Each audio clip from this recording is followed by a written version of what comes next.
रंज हर रंग के झोली में भरे हैं हमने।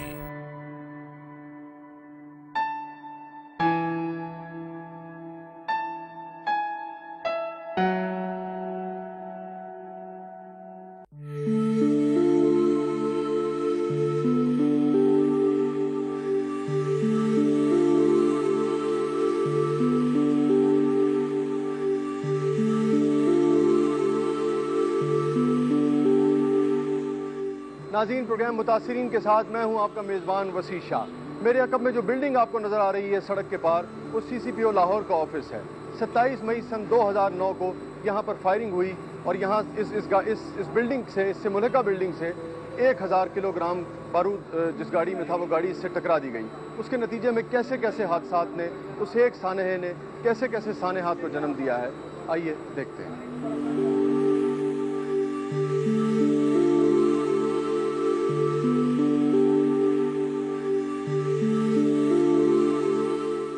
नाज़रीन, 27 मई सन 2009 को इसी बिल्डिंग में एक खौफनाक हादसा पेश आया था और तकरीबन 1000 किलोग्राम के करीब बारूद था जो उस गाड़ी में था, जिसको इस बिल्डिंग से टकरा दिया गया, जिसकी वजह से न सिर्फ ये बिल्डिंग बल्कि इससे मुल्हका दूसरी जो बिल्डिंग्स थी वो भी बहुत बुरी तरीके से मुतासर हुई थी और इर्द गिर्द के जो इलाके थे वो भी बहुत बुरी तरह मुतासर हुए थे। 27 से ज़्यादा लोग जो थे वो जाँ बहक हुए और 150 से ज़्यादा अफराद जो हैं वो ज़ख्मी हुए थे। नाज़रीन, इस वाक़े में 27 मई सन 2009 की सुबह यहाँ क्या हुआ था, इस हवाले से एक रिपोर्ट देखते हैं।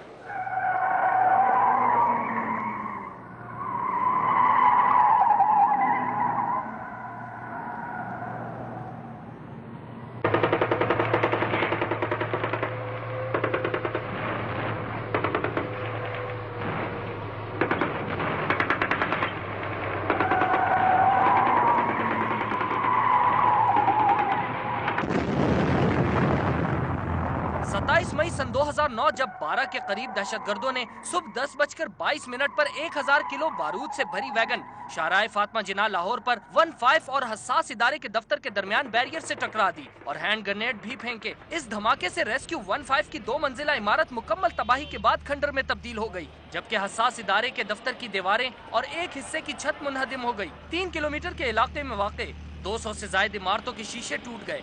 लाहौर की तारीख में होने वाले दूसरे ताकतवर तरीन खुदकुश हमले में 27 से ज्यादा अफराद शहीद हुए, जबकि 200 से ज्यादा जख्मी हो गए। शहीद होने वालों में 12 साला एक बच्चा कासिम भी शामिल था। दहशतगर्दों ने धमाके से कबल अंधाधुंध फायरिंग की और हैंड ग्रेनेडों से सिक्योरिटी एहलकारों पर हमला किया। एहलकारों की जवाबी कार्रवाई से बाकी दहशतगर्द फरार हो गए, जबकि 2 मारे गए। सड़कों पर खड़ी मुताद्दिद गाड़ियों को नुकसान पहुंचने के साथ साथ कई अहम इमारतों को भी नुकसान पहुंचा। कहा जाता है कि धमाके से चंद रोज कबल दहशतगर्दों की जानिब से धमकी भी दी गई थी। सिक्योरिटी इंतजामात सख्त होने के बावजूद भी दहशतगर्दों ने अपने हदफ को पूरा करके दिखाया।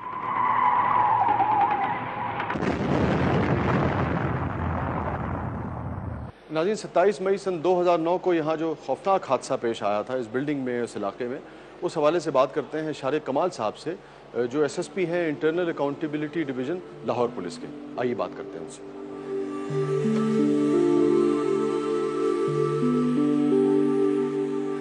जब ये हब है, सारे इम्पोर्टेंट बिल्डिंग्स यहाँ पे हैं, मोस्ट इम्पोर्टेंट आप देखिए सामने पंजाब असम्बली है, उसके बावजूद वो ट्रक जो है वो किस तरीके से यहाँ तक उसकी रसाई हुई, यहाँ पहुँच भी गया वो, और हालांकि यहाँ से हार्डली मेरे ख्याल में चंद 100 गज के फासले पे पंजाब असम्बली की बिल्डिंग है। तो ये तो आप नहीं समझते कि नाकामी थी पुलिस की? सबसे पहले इसके लिए पूरा एक इंफ्रास्ट्रक्चर भी उनको दरकार होता है और उसके पीछे बहुत सारी इंटेलिजेंस एजेंसीज जो हैं वो काम कर रही होती है। इंफॉर्मेशन जनरेट हो रही होती है, मुसलसल सुना जा रहा होता है और रिपोर्टिंग की जा रही होती है, लेकिन उसमें कोई स्पेसिफिक इंफॉर्मेशन नहीं पहुंच पाती। ठीक। In the absence of specific information, सिर्फ एक चीज़ जो पता चलती थी इस दरमियान में वो ये कि कुछ होने वाला है और कुछ प्लान किया जा रहा है, जिसमें हम उसको जितना भी अपनी फोर्स को अलर्ट कर सकते हैं वो करते थे। इसको कंट्रोल करने की तो कोशिश की गई।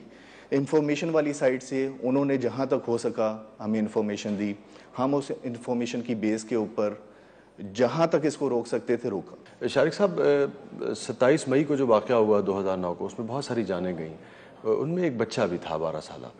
उस हवाले से कुछ याद आता है उस बच्चे के हवाले से आपको? जी हाँ, उसमें एक बच्चा था जिसकी तकरीबन को 12 साल के करीब उम्र थी, और वो कोई अपनी गालबन चची के लिए या अपने किसी घर वाले किसी बुज़ुर्ग के लिए कोई सुबह का नाश्ता लेने के लिए जा रहा था, और वो इस धमाके की जद में आया। तो धमाका और गोली किसी को पहचान तो नहीं करती, लेकिन ये कि लॉ इन्फोर्समेंट एजेंसीज़ ने और ख़ास तौर पे पुलिस ने इसमें जो किरदार अदा किया वो आपके सामने है। बहुत बहुत शुक्रिया सर। नाज़रीन, ये थे SSP internal accountability division Lahore Shariq कमाल साहब। Sir thank you. Thank you.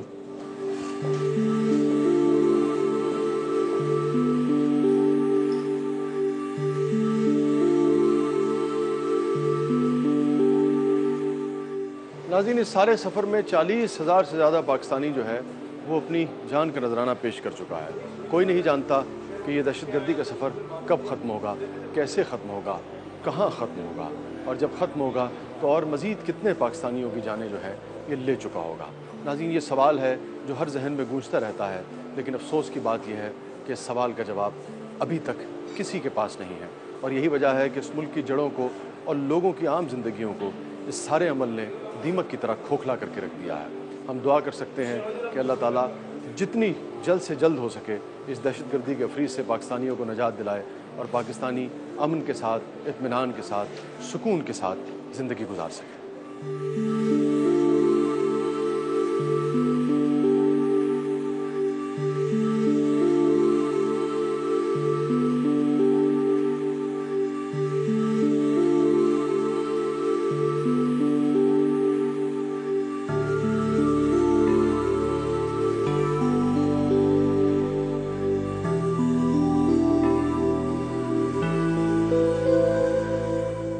नाज़रीन, इस वक्त हम उस बच्चे कासिम के घर मौजूद हैं जो 27 मई 2009 के इस सानहे में जाँ भाग हुआ था। उसकी बहन हमारे साथ मौजूद है। क्या नाम है बेटा आपका? अस्मा। अस्मा जी। और कासिम आपसे बड़ा था कि छोटा था? बड़ा। बड़ा था। तो कैसा भाई था वो? वो बहुत अच्छा था। अच्छा भाई था जी। बहुत याद आता है? जी।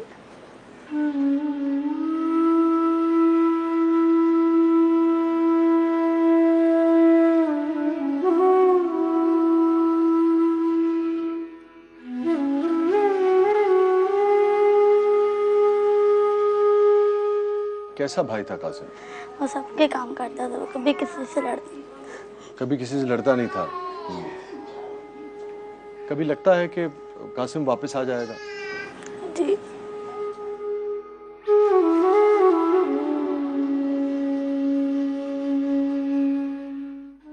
नाज़रीन, ये कासिम की बहन है और आपने देखा कि हम काफ़ी देर से कोशिश कर रहे हैं, लेकिन जब भाई का जिक्र आता है तो इस बच्ची के लिए बोलना जो है वो बहुत मुश्किल हो जाता है। सिर्फ आंसू हैं और कपकपाते हुए होंठ हैं और यादें हैं अपने भाई की। लफ्ज़ जो हैं वो इस बच्ची के पास नहीं है अपने भाई के लिए, उसको याद करने के लिए।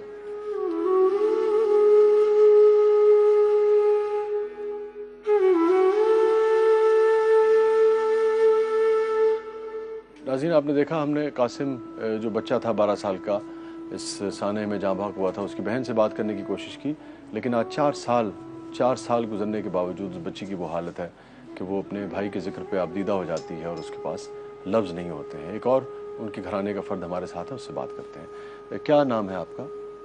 रुमाना। रुमाना, आपका क्या लगता था कासिम? भतीजा। हमें बताइए वो कैसा बच्चा था रुमाना? बहुत अच्छा था, सबके काम करता था, सबके काम आता था, जो भी उसे काम कोई भी कहे था उसी वक्त वो करता था। सब उसकी तारीफें करते, इस घर में रहने वाले, बाहर के रहने वाले, सभी का काम करता था।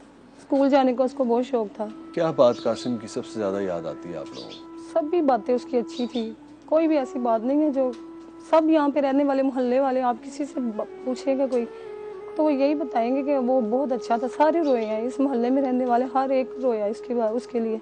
क्या आप लोगों पे गुजरी जब आपको पता लगा कि कासिम इस तरह से? बिल्कुल भी ना, यकीन ही नहीं हो रहा था। बाद में जब वो फ़ोन आया मेरी अम्मी का तो उन्होंने बताया, मेरी कज़न का, उन्होंने बताया कि वो सचमुच बाजी भी शहीद हो गया। तो यकीन नहीं मेरा एक ही भतीजा था।